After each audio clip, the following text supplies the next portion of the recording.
Hello, this is story time. And tea time with EmilyTelep. Wow. And myself. Cheers. Ah, it's hot. Ah! Ah, it's hot. I have to hold it properly. Okay. Cheers. Wow. And this is the story on how we became a thing. Cheers. The end. The end. We just cheers and that's it. So Emily, It's Emilio. would you care to explain? Explain this to me.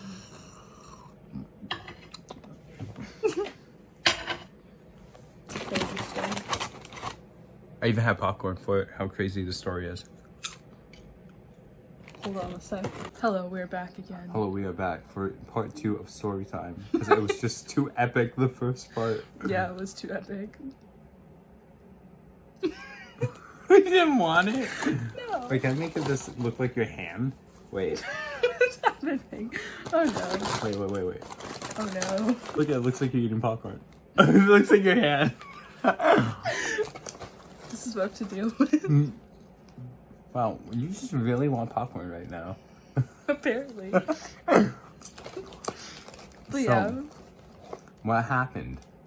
You see, back in 1998, I was born, and I don't know. Whoa. Going all the way back, okay? Well, it's been a little over a month since we've been together, and it's been pretty cool so far. The story, it is quite a story. It all started, well, actually I knew that he had a thing for me for a while.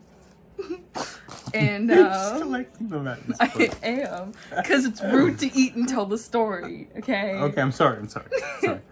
You can eat, I'll tell the story. What? He didn't say that, no. But basically, I knew he had a thing for me for a while. Started off, I was at work at Durham Eco Water at the time, and it was a Thursday, and my mom, she usually would drop me off for work and take the van for prayer, and then come and pick me up after work. And so that was the case. She picked me up from work, and she was with Timber, and they were driving me home. As they're driving me home, they're talking about how his mom came to one of the prayer meetings. And they both got talking about me, and my mom, you know, showed a picture of me on her phone, and his mom was just like, oh yeah, Emilio really likes her a lot. And I was just like, oh. I figured, it was like, oh, is there something going on here? And I was like, oh man, because before that I had a lot of other guys also that were like, hey, and I'm just like, oh. I don't blame them. I don't blame them. So it's just like, We're all shot up. I don't know. Keep going on. I'm so dumb. You're not. Go with the story. Ah. But anyways, so yeah, those guys, that was an interesting, that's another story for another time. But terrible. But yeah, so I knew that, and then there was some time later, we had like a little Bible study meetup at like Tim's Wendy's. It was a Timber and Carter Emilio, and the way that he was just interacting with me, I was like, oh, maybe there's truth to this. So I just, you know, showed him respect like every other guy, you know, try my best to like play it cool and like, you know, I didn't know kind of thing. But yeah, as time went on, he nice. He went through a sad, depressive episode, and it was really sad seeing him like that, but I tried my best to be there for him, and you know, he got better. She was a good friend, a great friend. Ah. Yeah. And then he got better, and it was like, yeah, things were good. And then some time went, it was around July, and I was in a really depressive episode myself. I was trying to get through some stuff in my mind, just like, you know, letting go of friends and things like that, because I was holding them up to a high standard, like on a thrones or something. I had to bring them down, basically. And it was a hard time for me, trying to let go of that and dealing with that kind of thing, and I thought I was doing good. And then I was talking with someone about it at this picnic, and it just kind of triggered the pain and hurt again, and so it was a hard time for me. But then the next day he made a status on like a group event page I made for the picnic, and he's just like, you guys are all so cool, and I'm just like, I don't know about me, but because I don't really feel like I'm that cool. The coolest. The coolest. That's just me though. The coolest didn't think she was cool. Like what? Yeah, it's true. But yeah, and I guess that really bothered him. He went on a run and it just really bothered him. But yeah, and so then he went and checked my Facebook and saw like this rocket painted.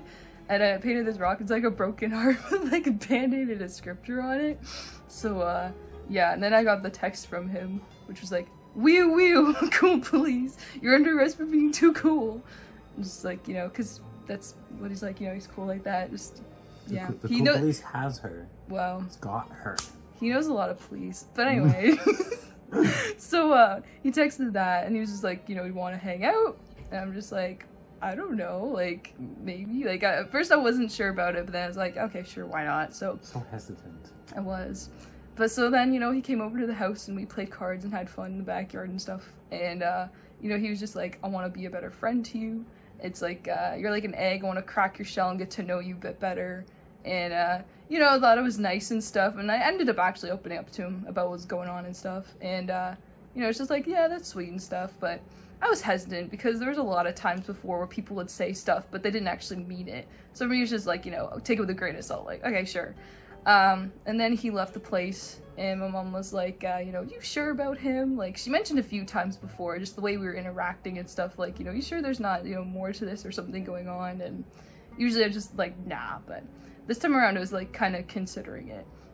And as time went on, he, you know, started messaging me every day and wanting to hang out and stuff. And, you know, it's just like, okay, this guy actually means what he says. And that's huge because not many people do.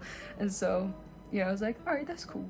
And then we had this month where we just like spent a lot of time together along with our friend Victoria, and it was a lot of fun, you know, trio, let's go. It was a lot of fun. And you know, especially there's that night, as Victoria calls it, you know, cross borders a bit. That night I let him hold my hand when I shouldn't have.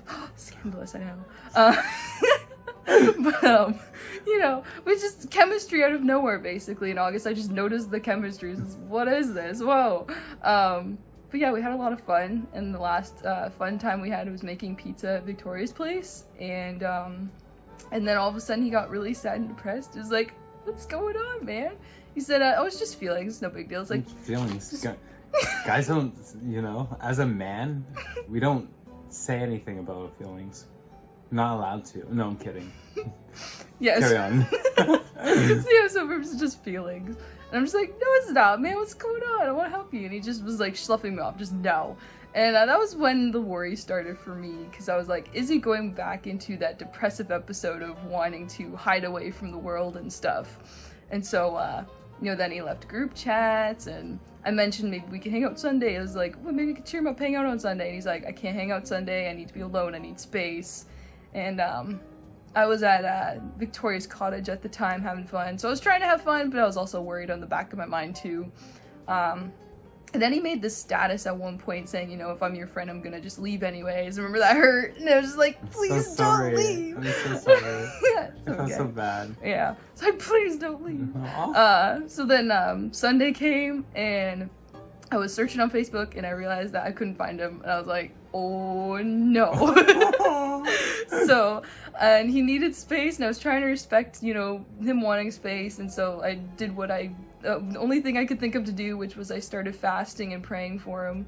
And that lasted for about 4 days. Oh. It's pretty crazy. But it worked. Sorry. It worked. About eating. I always ask her what she ate. For 4 days. It's true. But it did work, because a day or two later I sent him a song thinking no reply, but he replied back. I was like, thank you for not ignoring me. But yeah, so then there was, you know, Tuesday, there's a talent show at the Gathering, and oh man, performance I had, I bombed it. It's so bad. Good job. Yeah, well done. I bombed it so bad. I was like nervous and I was cold and, you know, I was in day 3 of the fast, so my body was starting to feel wonky and weird. But then, what's even better, during intermission, the break before performing basically, I was just sitting there and I see that Emilio messaged me. And so I looked through the messages, and what is it but him confessing his feelings for me? And I'm just like, is this actually happening right now? Was what crossed my mind. But I felt bad because I knew he would see that I had saw it. So I was like, I have to message back. So I was like, you know, I'm at the gathering. I can't respond the way I want to. I'm sorry, I'm not ignoring you. I'm just like busy right now, kind of thing. So I messaged him back, but it was pretty wild and crazy. And so later on, I was like, you know what, we need to talk about this. So let's meet up tomorrow and talk about it. And I was originally planning on ending the fast that night with friends going to Tim's or something, but I felt like God was saying end it with Emilio. And so to me, that made sense. Start off with him, might as well end off with him too. And so the next day came, and I was like cleaning the house, getting it ready, and also fasting stuff. And I remember praying, saying, you know, like, God, you know, lead and guide my actions, lead and guide my speech. I pray that you wouldn't allow us to cross any borders we're not supposed to cross. You know, just pray to get your will done in this meeting, in this situation. And that was basically my prayer to God. And then Emilio came, and we went downstairs, and I made him take a cracker, and, you know, we went, cheers to healing. And we cheers crackers, and I ate it in front of him, and that's how I ended the fast. Started off with, you know, for healing for him, and ended off with healing for him, so... And then basically I read / you know, showed him notes and stuff of what I was feeling, why I was upset and stuff, and then also my feelings for him, which was, I was on the fence at the time.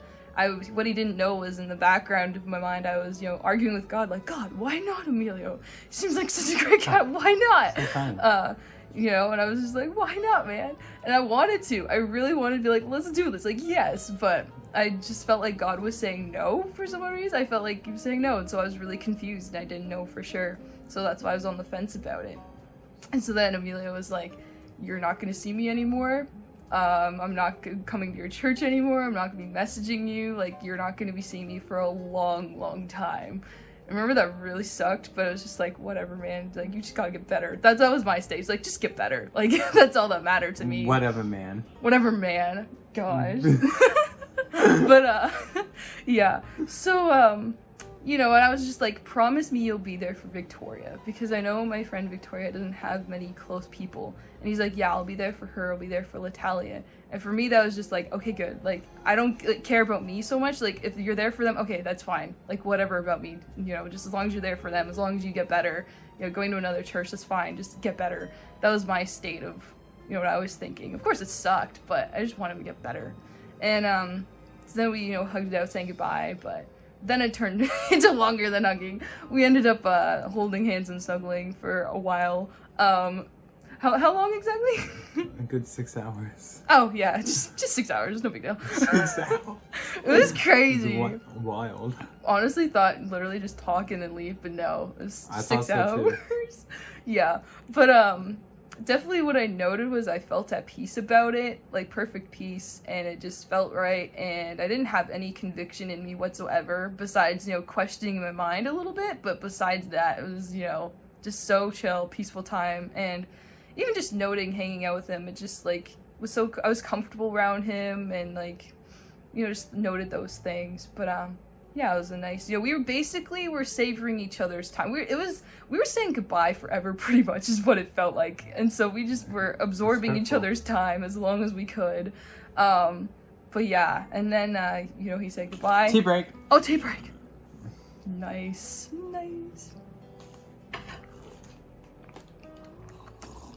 Quick tea break. Mine's coffee. Wow, coffee and tea.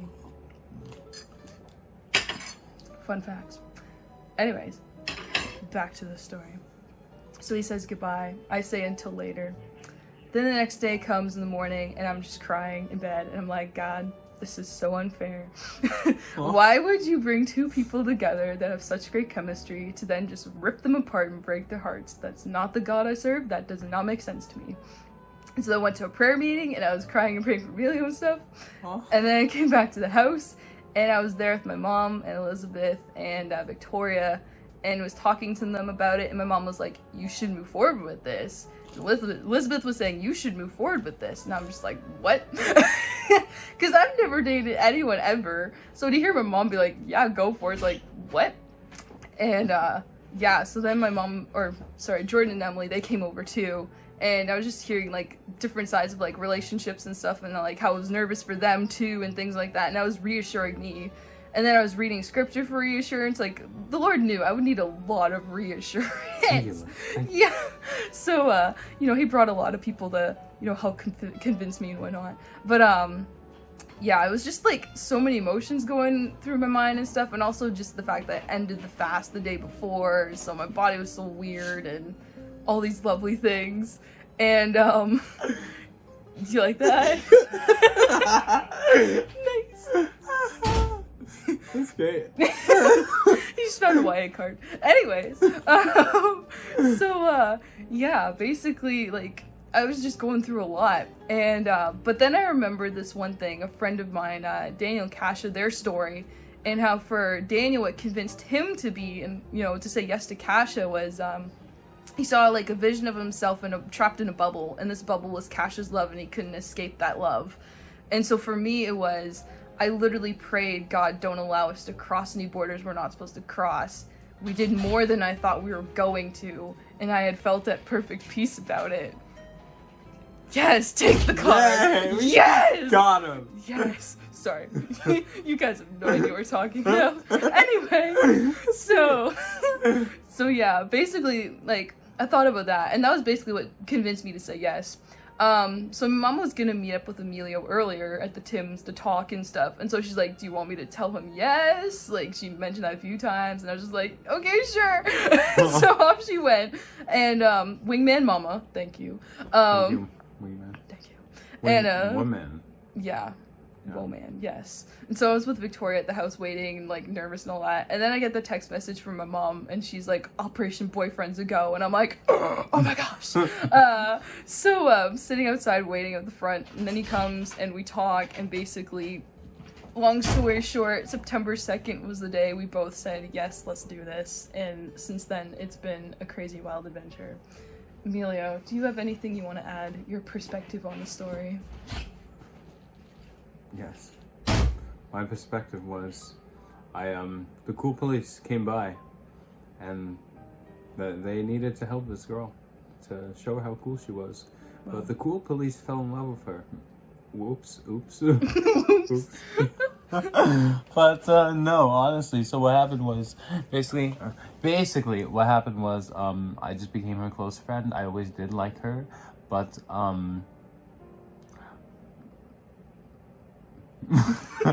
I always did like her, so, but it wasn't enough to mean anything, you know. But over the time of talking to her and being with her, the chemistry blew up. It was crazy, and